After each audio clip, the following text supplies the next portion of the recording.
बिस्मिल्लाहिर्रहमानिर्रहीम। अस्सलाम वालेकुम। मैं हूं मोहम्मद इमरान ज़फ़र और आपको इस वीडियो में खुश आमदीद कहता हूं। उम्मीद करता हूं आप सब खैरियत से होंगे और मेरी वीडियो से मुस्तफ़ीद हो रहे होंगे। अगर मेरी वीडियोस आपके लिए हेल्पफुल साबित हो रही हैं तो मेरे चैनल को सब्सक्राइब कर देंगे और इसी तरह से मेरी वीडियोस को फॉलो और लाइक ज़रूर कर देंगे ताकि मेरी आने वाली न्यू वीडियोस आप तक बर वक्त पहुंचती रहें। आज मैंने इन्फॉर्मेशन देनी है आपको प्रोटोप्लाज्म के हवाले से कि प्रोटोप्लाज्म क्या होता है और इसकी प्रॉपर्टीज़ कौन सी होती हैं। तो सबसे पहले मैं आपको बताता हूँ प्रोटोप्लाज्म के हवाले से। अगर हम एक टिपिकल सेल को देखें तो वो 3 अहम कंपोनेंट्स पर मुश्तमिल होता है। इसका पहला कंपोनेंट प्रोटोप्लाज्म कहलाता है, जबकि दूसरा न्यूक्लियस कहलाता है और तीसरा प्लाज्मा मेम्ब्रेन कहलाता है। प्रोटोप्लाज्म को न्यूक्लियोप्लाज्म और साइटोप्लाज्म में डिवाइड किया गया है, यानी न्यूक्लियोप्लाज्म और साइटोप्लाज्म ये दोनों प्रोटोप्लाज्म के हिस्से हैं।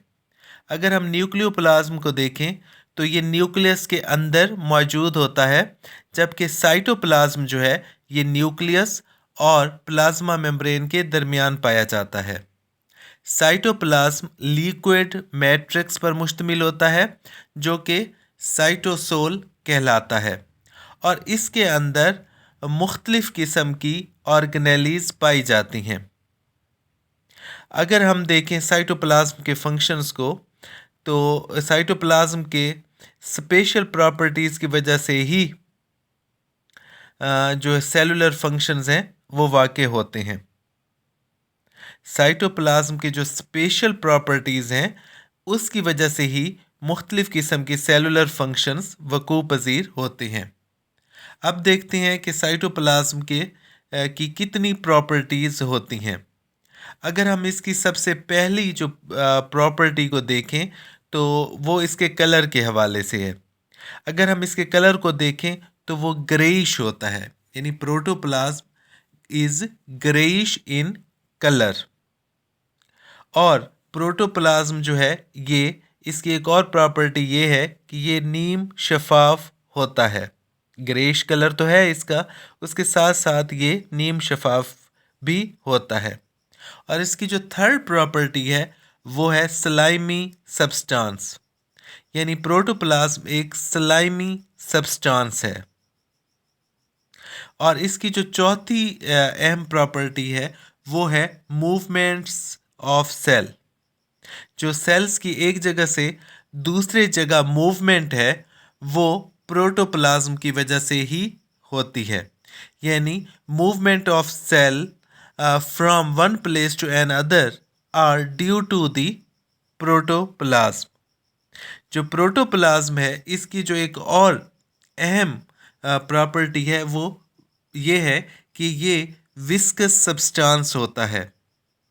तो जो प्लांट सेल्स के प्रोटोप्लाज्म है वो लेस विस्कस होते हैं एनिमल प्लांट सेल्स की निस्बत, यानी जो एनिमल के सेल्स होते हैं उनका जो प्रोटोप्लाज्म है वो ज़्यादा विस्कस होता है प्लांट सेल्स की निस्बत। अगर हम इसकी और प्रॉपर्टीज़ को देखें तो इसकी एक और अहम प्रॉपर्टी है इलास्टिक इन नेचर, यानी प्रोटोप्लाज्म अगर इनकी नेचर को देखें तो ये इलास्टिक होते हैं, इनमें लचक पाई जाती है। और इसकी एक और अहम प्रॉपर्टी जो है वो है स्ट्रीमिंग मूवमेंट्स। जो प्रोटोप्लाज्म है इसकी जो अहम प्रॉपर्टी है वो स्ट्रीमिंग मूवमेंट्स है। और इसकी जो स्ट्रीमिंग मूवमेंट्स वाली प्रॉपर्टी है ये हमेशा स्पेशल प्रोटीन्स पर डिपेंड करती है।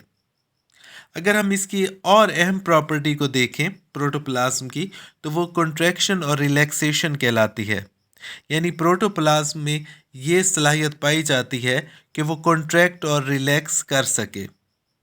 और इसकी जो ये अहम प्रॉपर्टी है कॉन्ट्रैक्शन और रिलैक्सेशन वाली वो स्पेशल टाइप्स ऑफ प्रोटीन्स से मिल की वजह से होती है। और ये जो स्पेशल टाइप्स ऑफ प्रोटीन्स हैं ये फोल्ड और अनफोल्ड हो सकते हैं। इसकी एक और अहम प्रॉपर्टी ये है कि touch, temperature, light, cell divisions, ये तमाम की तमाम जो प्रॉपर्टीज़ हैं ये भी प्रोटोप्लाज्म की वजह से होती हैं। इसे हम इस तरह से कह सकते हैं सेंसिटिविटी टू वेरियस स्टिमुलाई, ये भी इसकी अहम प्रॉपर्टी है। ये था प्रोटोप्लाज्म के हवाले से मेरा टॉपिक, जिसमें मैंने आपको प्रोटोप्लाज्म के हवाले से बताया और इसकी प्रॉपर्टी